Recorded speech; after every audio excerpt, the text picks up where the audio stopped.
Henderson, Andrew Araya out of New Braunfels, Samuel Lee, all coming across that finish line.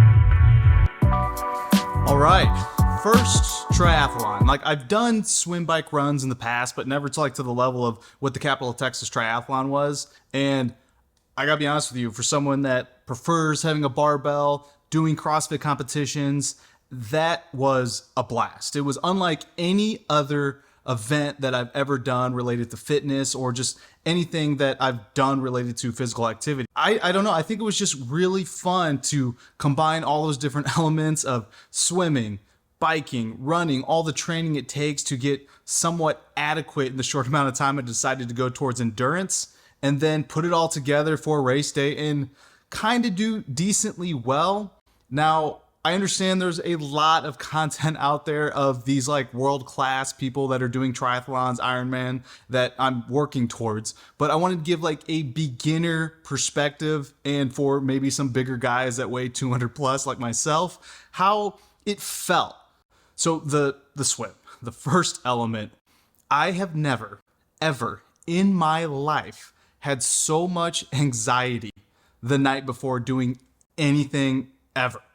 And it has to deal with just, I guess, not being properly prepared. Like, I've been doing the swim workouts, but I've only been swimming in this technical aspect of like the front crawl for 5 weeks maybe. And I'm trying really hard. There's just certain things I can't grasp as far as like breathing, oxygen. I don't know if it's moving this larger frame through the water, just working on balance in the water. Now, I've got many months before I do a half Ironman, so it's going to be much better, and I'm really looking forward to how my form and my technique is going to evolve over time. But it was just a short amount of time to want to do 750 meter open water swim, and I just didn't know what to expect. So leading up to the dock, it felt like I was like going towards like a roller coaster, and it was just no thought. Like, as soon as they told you 2 at a time, go, you have to jump in. Otherwise, you're going to hold everybody behind you up, and that's not what anyone wants. And then it's super crowded. Like, swimming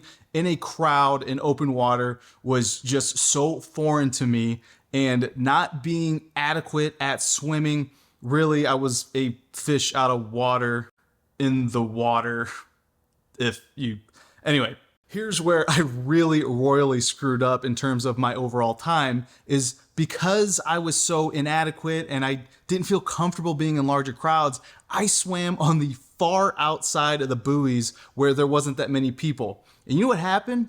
It caused me to swim about 160 meters farther. What I thought was going to help me actually hurt me. In my swim time, I was like 600th out of like 760 people. That really, really bad. But you know what? To look back on it and take the positives, I survived. Like, I was able to backstroke at times, catch my breath, because again, my breathing technique isn't the greatest. It was the first time I've ever swam any sort of distance in a wetsuit, and it was fine. It ended up being fine. All that anxiety I had washed away as soon as I got up, back off on the dock, and then I was running towards the bike. And the blood, I guess, because it's mostly arms and breathing and everything's up in your head, it felt so bizarre, some sort of feeling that I had never felt before after swimming a period of time. And I kind of had to like grab my bearings and then rip this tight wetsuit off as I made my way towards a decent run to my bike. Now, the bike, most comfortable on it. I was listening to my coach, doing 95% of my FTP as far as wattage. I was able to get a bike computer and buy a used set of Garmin power meters, and that helped out a ton. I enjoyed the bike, and I was really pushing it as hard as I currently am at my current technique and fitness state, and it was a wet day. And there was some crashes I saw. Being in sort of like those large groups, kind of like the peloton of people, was something I also was foreign to. I've never been around that many people. Getting the aero position on my bike, having to yell on your left, on your right, and trying to gain speed as well as be comfortable that I'm being safe. That was something that I was also not expecting, but overall felt really comfortable on the bike, and I averaged about 21 miles per hour, and I hit I think a maximum speed about 33 miles per hour, and going that fast on those tiny wheels was something that like I thought was pretty crazy. But overall, 12 miles, did it in 36 minutes. I was pretty close towards the top. I thought I was going to be closer in the top 100 of people, but overall, for my first performance, really pleased with it. And then the run. The run's what I've been working on the most, and I honestly had a blast. The funny thing, so hiring a coach is a video that I did previously, and I couldn't be happier with it.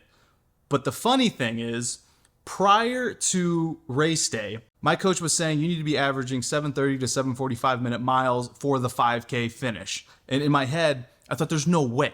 Like my best 5K time was like 24:40, and that was like 8 minutes and 3-second miles. Like, and that was with no swim or bike beforehand. So why the hell would I be able to do that after I've done all that prior?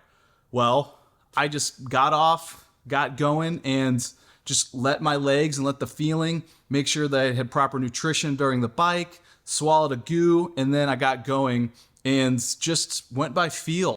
And then to my surprise, I averaged 7 minutes and 43 seconds per mile on that 5K setting, and I beat my all-time 5K PR by 40 seconds. Like, to me, that's insane, and why you would want to hire a coach, because that's what coaches do, right? Like, they're the experts in that realm to look at all your data, interact with you, how are you feeling, and understand, okay, I understand what mentally you think you can do, but physically, this is what you can do. So I was thoroughly pleased, and again, that just reinforces the idea of why I got a coach. And that's how I felt. It was more gratifying, I think, than any sort of competition I've done prior in the past. Even the closest that I would feel was doing really well in baseball, a feeling of competition.